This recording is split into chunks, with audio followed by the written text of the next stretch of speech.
કોંગ્રેસના પ્રદેશ પ્રમુખ માનનીય શક્તિસિંહભાઈએ જીઆઈડીસી માટે કેટલાક આક્ષેપો કરી અને લાખો કરોડો રૂપિયાનું કૌભાંડ કર્યું છે એ પ્રકારની વાત એમના પ્રેસ દ્વારા અને આપ સૌને કરી હતી.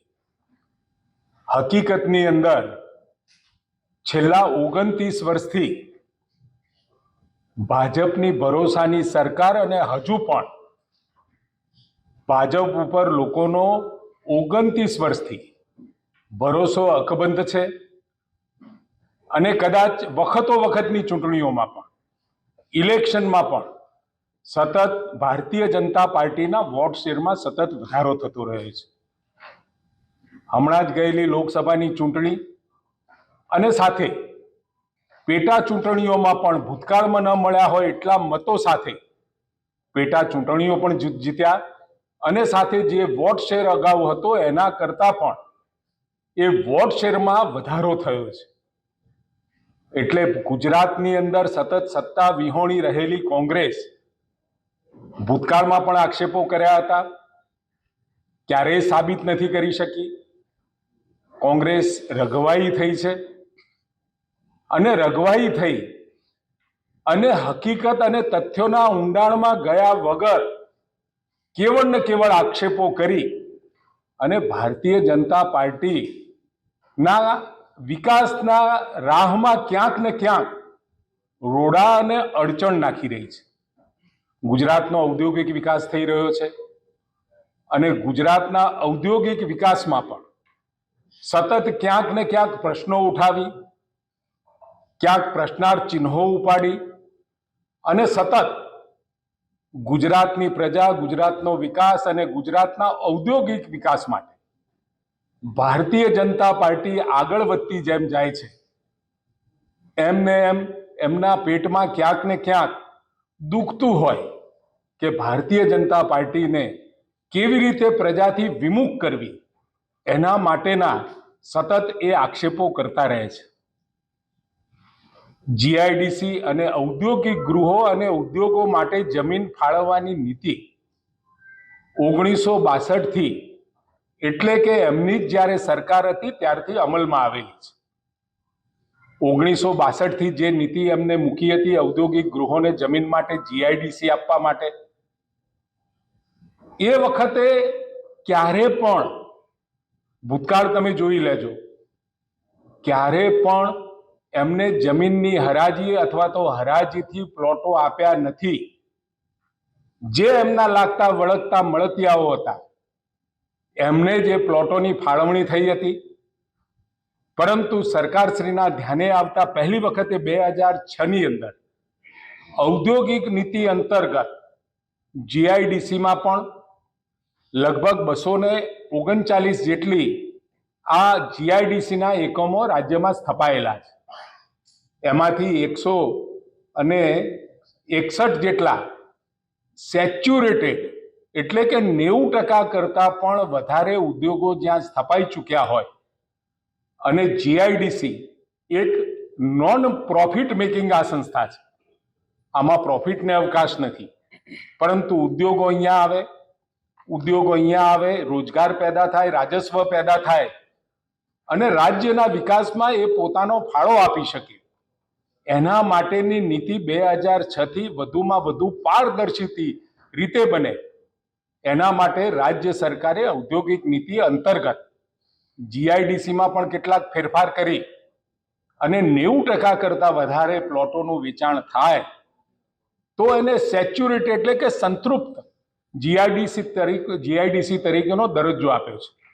અને એવા જ સંજોગોમાં ત્યાં આગળ હરાજીથી ઉદ્યોગ ગૃહોને જમીન ફાળવવાની નીતિ આપણે અમલમાં મૂકી છે, પરંતુ જ્યાં આગળ 90 કરતાં ઓછા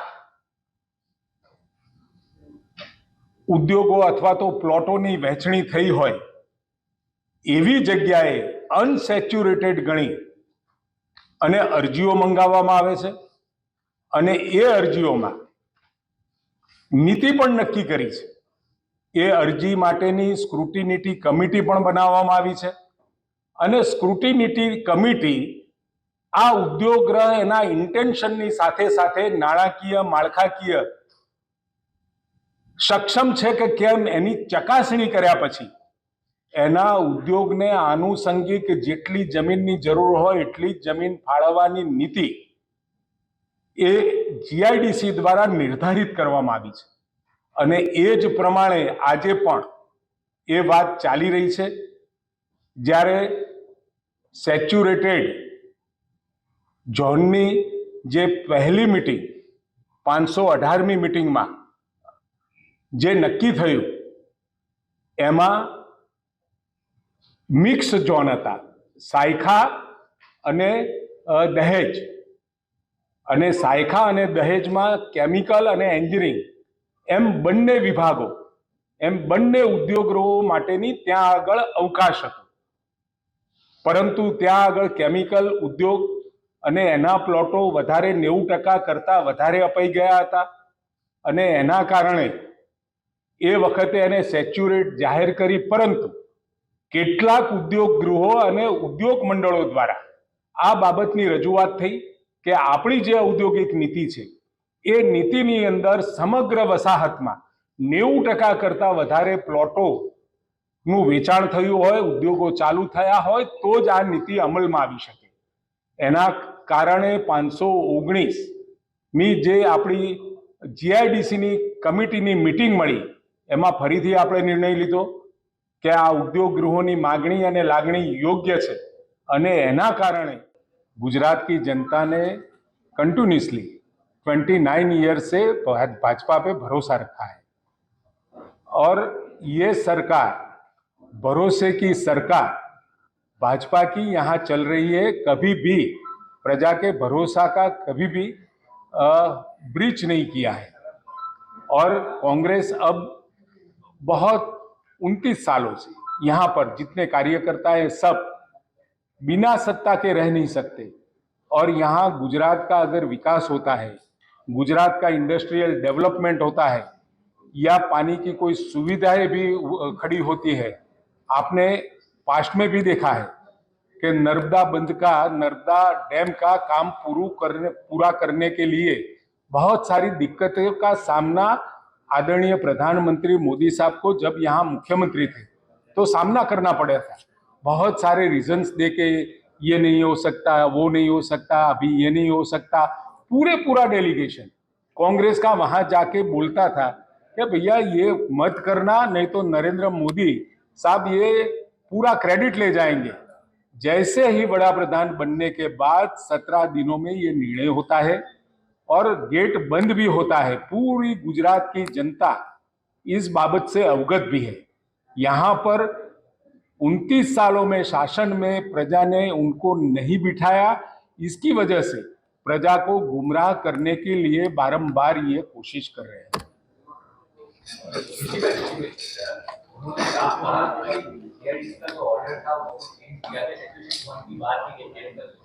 उससे क्या हुआ था, किस तरह बोर्ड ने ऐसा ये पूरी बात पहले भी मैंने जो बताया उस हिसाब से जो पहली कमेटी मिली यहाँ पर दहेज और सखिया के अंदर मिक्स जोन था. केमिकल के लिए भी प्रावधान था और इंजीनियरिंग के लिए भी प्रावधान था. ये दोनों के लिए पूरी ये वसाहत उसमें केमिकल इंडस्ट्री ज़्यादा आ गई और वहाँ के बहुत सारे प्लॉट जो केमिकल के लिए थे वो ऑक्यूपाई हो गए.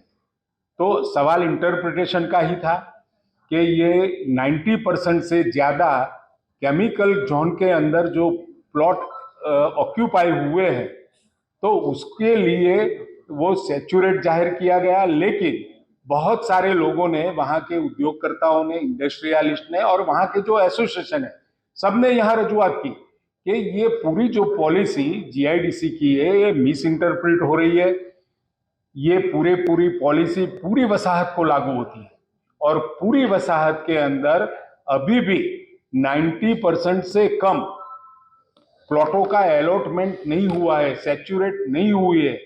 उस हिसाब से उनकी रजूआत के आधार से जो इंटरप्रिटेशन हुआ है वो दूसरी जो सभा मिली उसमें उसको सुधारा गया.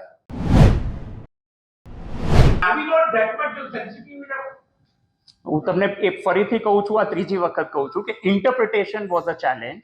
એક પર્ટિક્યુલર ઝોનને કન્સિડર કરીને કર્યું છે. Question of interpretation. Oh, fine. That is why the board rectified its mistake. But એનાથી કોઈને કોઈ નાણાકીય નુકસાન થયું છે કે કોઈને કોઈ અગવડતા થઈ છે એવું જરા પણ નથી. એટલે એવું નથી, appreciate બોર્ડે rectify કર્યું, બહુ સારી વાત છે. પ્રશ્ન એ છે કે બોર્ડની સાહેબ જ્યારે ડિસિઝન લે ત્યારે એ બધા જ પાસાઓ ધ્યાનમાં રાખવા જોઈએ. બોર્ડે પોતાનું ધ્યાન પોતે પોતાની જવાબદારીમાંથી કેવી રીતે અને રજૂઆત આવે then you are changing your stand. એમ મારું એટલું જ કહેવું છે કે બોર્ડની સેન્સિટિવ સ્ટેન્ડ લે છે.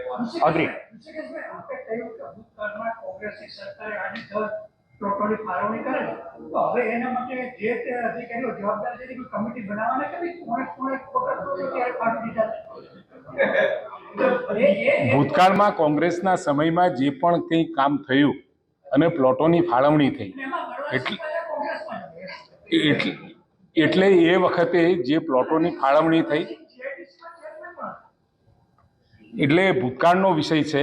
પરંતુ આ હકીકત સત્ય છે કે પહેલી વખતે 2006ની અંદર આની પોલિસી બની કે પ્લોટો કોને ફાળવવા, માગણી કરવાવાળા ધંધો કરવા માટે આવ્યા હોય એને નહીં, પરંતુ જે ઇન્ટેન્શન જેનો ઉદ્યોગ ગૃહ ચલાવવાનો હોય, ઉદ્યોગ સ્થાપવાનો હોય એવા લોકોને સ્ક્રુટિનાઇઝ કરી અને એમને જ પ્રાધાન્ય આપવું અને એ ઉદ્યોગની કેપેસિટી જોઈને જમીનની ફાળવણી કરવી.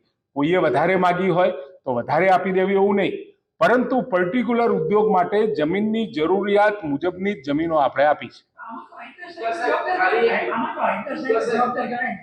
એ તમારા સંચાલક છે. વ્યક્તિગત રીતે. તો અઢાર સાલની તપાસ કરશો. સાહેબ આ ફેબ્રુઆરીમાં કમ્પ્લેન્ટ થઈ હતી તમારા બધાને ધ્યાને આવી છે.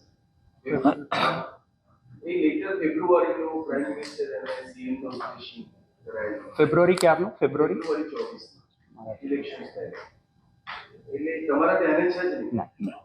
સાહેબ બીજો પણ આક્ષેપ હતો કે નવી જીઆઈડીસી બની નથી. શું એના માટે ખાલી આપને જણાવવા માંગુ છું, અત્યારે આપણે રાજ્યના જુદા જુદા વિસ્તારોમાં સેક્ટર સ્પેસિફિક અત્યાર સુધી આપણે જેનરિક જીઆઈડીસીઓ બનાવતા, એટલે કોઈ જીઆઈડીસી એસ્ટેટને અંદર કોઈ પણ જાતના ઉદ્યોગો આવી શકે. આ સૌ પ્રથમ વખત રાજ્ય સરકારે પોતાના બજેટમાં પ્રોવિઝન કર્યું છે અને આપણે 18 જેટલી જુદી જુદી સેક્ટર સ્પેસિફિક જીઆઈડીસીઓ બનાવી રહ્યા છીએ. જેમ કે રાજકોટમાં મેડિકલ ડિવાઇસ પાર્ક આવી રહ્યું છે, મોરબીમાં સિરામિક્સ પાર્ક આવી રહ્યું છે, નવસારીમાં ટેક્સટાઇલ પાર્ક આવી રહ્યું છે, ભરૂચમાં બલ્ક ડ્રગ પાર્ક આવી રહ્યું છે, રાજકોટમાં ઇમિટેશન જ્વેલરી પાર્ક આવી રહ્યું છે, બનાસકાંઠામાં ફૂડ પાર્ક આવી રહ્યું છે. તો આવી રીતે જુદા જુદા વિસ્તારોમાં અત્યારે આપણે 18 જેટલા જીઆઈડીસીની કામગીરી ચાલુ છે, જે આવનારા સમયમાં એટલે ચાલુ વર્ષમાં જ જુદા જુદા તબક્કામાં એ પૂર્ણ થશે અને એને લોકો માટે પછી આપણે એલોટમેન્ટ માટે ખોલીશું. દહેજ, વાપી અને સાણંદ જીઆઈડીસીમાં ગેરરીતિ સંદર્ભે ડીએમઓથી કોઈ માહિતી મંગાવવામાં આવી છે રિપોર્ટ ઉદ્યોગ વિભાગમાં અથવા તો સીએસ ઓફિસ પાસે? જી નહીં. આમાં સાહેબ આ દરેકના કેમિકલ ઝોનમાં અત્યારે કેટલી અરજી આવીને આપણે મંજૂર કર્યું એવું કે ઓફેન્ડ માહિતી છે? ના, ઓફેન્ડ તો નથી, but we can provide it to you separately. અચ્છા ભૂતાજી હિન્દી વાળા પણ.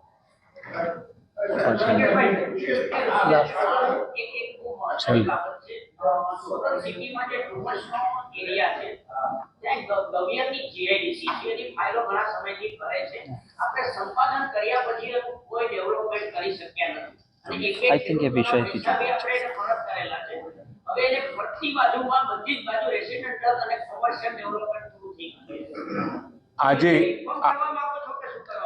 આજે જે વિષય હતો એ માનનીય શક્તિસિંહભાઈને જે આક્ષેપો હતા, જે પ્રેસ કરી અને ગુમરાહ કરવાની ગુજરાતની જનતાને જે પ્રયત્ન થયો એ સંદર્ભે આપણે વાત કરી છે અને એ લિમિટેશનની અંદર આપણે અત્યારે વાત કરી રહ્યા છીએ. પર્ટિક્યુલર પ્રમુખશ્રીએ જે વાત કરી કોંગ્રેસના, એની વાત આપણે કરી રહ્યા છીએ અને એની સ્પષ્ટતાઓ આપણે આપી રહ્યા છીએ.